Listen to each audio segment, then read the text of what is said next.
जैन दोस्तों, मैं विवेक विवेक competitive classes YouTube channel में आप सभी का स्वागत है। हम लोग आदित्य रंजन रेलवे बुक से त्रिकोणमिति यानी त्रिकोणमिति चैप्टर पढ़ रहे थे, जिसमें हम लोग 1 से लेकर 30 तक के प्रश्नों को हल कर चुके थे।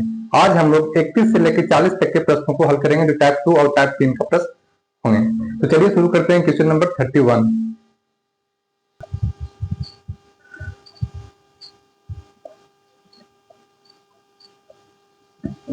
क्वेश्चन नंबर 31 बोल रहा है, यदि cos x minus 3 sin x equal to root 3 sin x है तो tan x का मान ज्ञात कीजिए। क्या बोल रहा है? cos x minus 3 sin x equal to root 3 sin x। तो वैल्यू किसका निकालना है? tan x का वैल्यू निकालना है। अब देखिए, इसमें एक जात को एक तरफ करते हैं, तो अगर हम एक जात को एक तरफ करेंगे तो क्या हो जाएगा? या सबसे अच्छा है ना, इसमें आप इसको 10 बनाइए सबको, तो सबको cos से भाग दीजिए। अगर हम सब में cos से भाग देंगे, इसमें भी cos x से भाग देंगे, इसमें भी cos x से भाग देंगे, दोनों तरफ इसमें भी cos x से भाग देंगे। ये cos कट जाएगा, 1 बचेगा, 1 माइनस sin बटा cos 3 tan x equal to sin बटा cos रूट 3 tan x। अब इस चीज को हम इस तरह लिख सकते हैं, रूट 3 tan x, ये माइनस में इसको प्लस मिलाइए, प्लस 3 tan x माइनस 1 बराबर 0, ये इक्वल टू 1। अब यहां से अगर हम tan x कॉमन कर लें, क्या तो tan x दोनों में tan x कॉमन कर लेते हैं, क्या बचेगा? रूट 3 प्लस 3, नहीं बचेगा ना, इक्वल टू 1। अब इसको सोल्व करिए तो tan x इक्वल टू क्या हो जाएगा? tan x इक्वल टू 1 बटा रूट 3 प्लस 3। इसको परिमेय कर लिएगा तो क्या होगा? रूट 3 माइनस 3 बटा रूट 3 माइनस 3।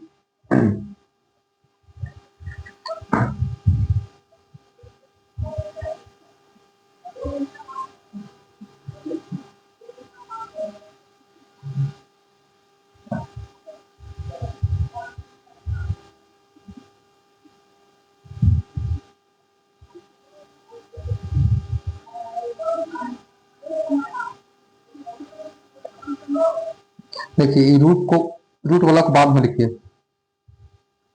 1 बटा रूट 3 प्लस 3 को हम लिख सकते हैं 3 प्लस रूट 3, गुना करेंगे तो क्या होगा? 3 माइनस रूट 3 बटा 3 माइनस रूट 3।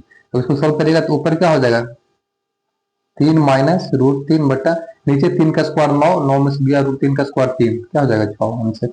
ऑप्शन नंबर इसका ए सही हो जाएगा, 3 माइनस रूट 3 बटा 6। ठीक है, कुछ लिखते हैं, बराबर के इस साइड और बराबर के उस साइड दोनों तरफ cos से भाग दिए ताकि वो tan के रूप में आ जाए, tan के फॉर्म में आ गया, उस वक्त हम सिर्फ यहाँ से कैलकुलेशन कर दिए हैं। ठीक है, और यहाँ लास्ट में हर का समीकरण कर दिए। आगे देखते हैं next question, question number 32।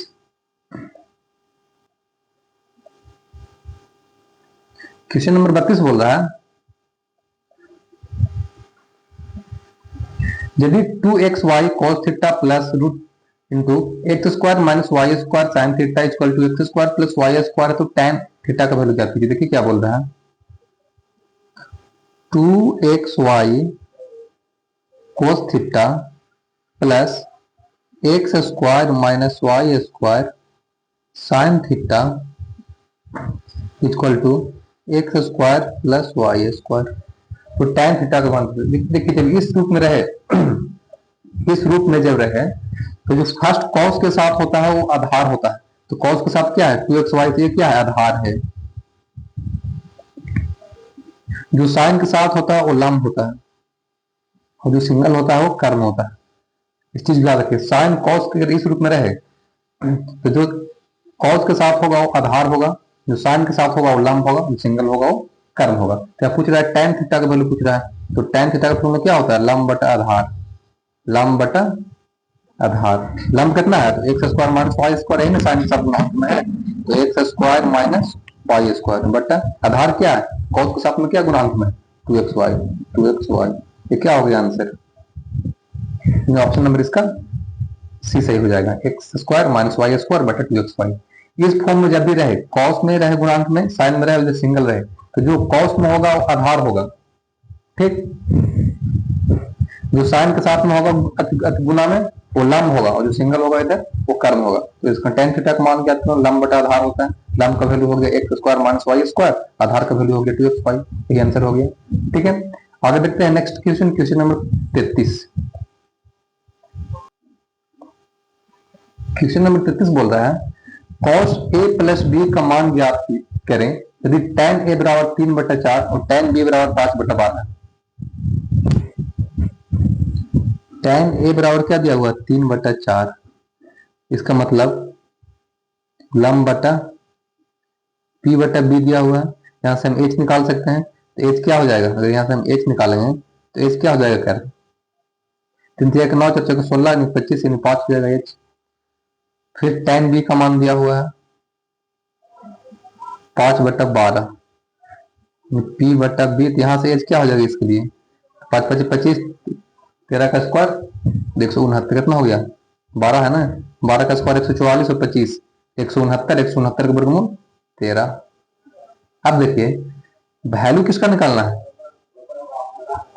cos into ए प्लस बी, इसका फॉर्मूला होता है cos ए इंटू कॉस बी, cos ए इंटू कॉस बी प्लस में तो minus sine A into sine B, sign A into sine B. अब सोल्व कर लीजिए इसको, तो cos ए आधार बटा कर्म, ए के लिए क्या हो जाएगा आधार 4, कर्म क्या हो जाएगा 5, 4/5। ठीक है, गुना cos b, b के लिए क्या हो जाएगा, ये सेम होगा आधार बटा कर्म, आधार क्या होगा 12/13 माइनस साइन ए लंब बटा कर्म, लंब क्या होगा 3/5 गुना साइन बी लंब बटा कर्म, तो लंब क्या हो गया 5, कर्म हो गया 13। इसको अगर आप सोल्व करिएगा 13 5 65 12 चौके 48, 48/65 माइनस 15/65, 48 में से 15 माइनस करिएगा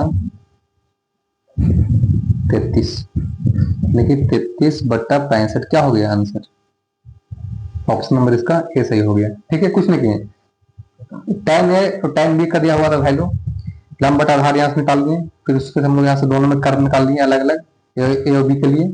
उसके बाद cos a प्लस बी का वैल्यू कुछ रहता है, इसका फॉर्मूला होता है, इसको आप याद रखिएगा, cos a प्लस बी का होता है cos a into cos B minus sine A into sine B, plus में जाता है तो माइनस हो जाता है। ठीक है, cos a प्लस बी का होता है formula cos a into cos B minus sine A into sine B, फिर से आपका वैल्यू पुट कर दिए, आंसर आ गया 33/65। ठीक है, आगे देखते हैं next question, question number 34। Question number 34 बोल रहा है यदि cos square x plus sine x equal to 5/4 हो तो साइन एक्स का मान ज्ञात कीजिए। क्या बोलता है, cos square x plus sine x equal to 5/4 दिया हुआ, तो साइन एक्स का वैल्यू निकालना है, फिर cos स्क्वायर को हम लोग साइन स्क्वायर में चेंज कर लेंगे, तो cos स्क्वायर एक्स का फॉर्मूला क्या होता है 1 minus sine square x plus sine x equal to 5/4। यहां से अगर हम सोल्व करते हैं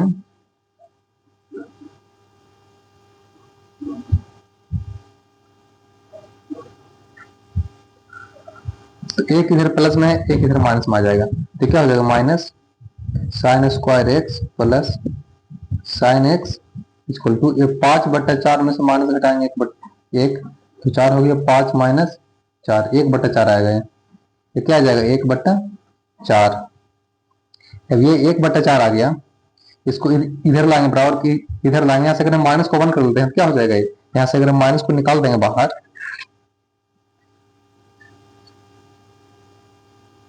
तो इसको डायरेक्ट इधर लाते तो माइनस हो जाएगा माइनस 1/4 बराबर 0। अब यहाँ से माइनस बाहर निकाल देंगे क्या हो जाएगा ये sign square x minus sign x minus 1/4 बराबर 0। अब सबके नीचे एक मान लेते हैं, यहाँ से एलसीएम ले लीजिए, तो अगर एलसीएम लीजिएगा तो क्या आएगा, एलसीएम लीजिएगा 4 आएगा, एलसीएम क्या होगा 4 साइन स्क्वायर एक्स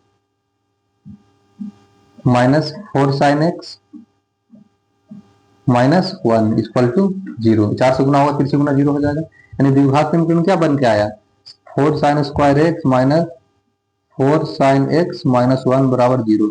अब यहाँ से 4 को तोड़ के 4 लाना है माइनस में, 2 sign x minus 2 sine x 4 आ जाएगा, लिख लीजिए इसको यहाँ लिखते हैं इसको, यहाँ से तो क्या हो जाएगा, 4 sine square x minus 2 sign x minus 2 sign x minus 1 बराबर 0। थोड़ा इसको द्विघात समीकरण को अब कॉमन करिएगा यहाँ से, तो अगर हम 2 साइन एक्स कॉमन ले लेते हैं तो क्या बचेगा यहाँ पे, 2 साइन एक्स माइनस 1, ऐसे माइनस क्या होगा, 2 साइन एक्स एक कॉमन लेते हैं तो 2 साइन एक्स माइनस 1, यानी वैल्यू क्या हो जाएगा, 2 साइन एक्स बराबर 1।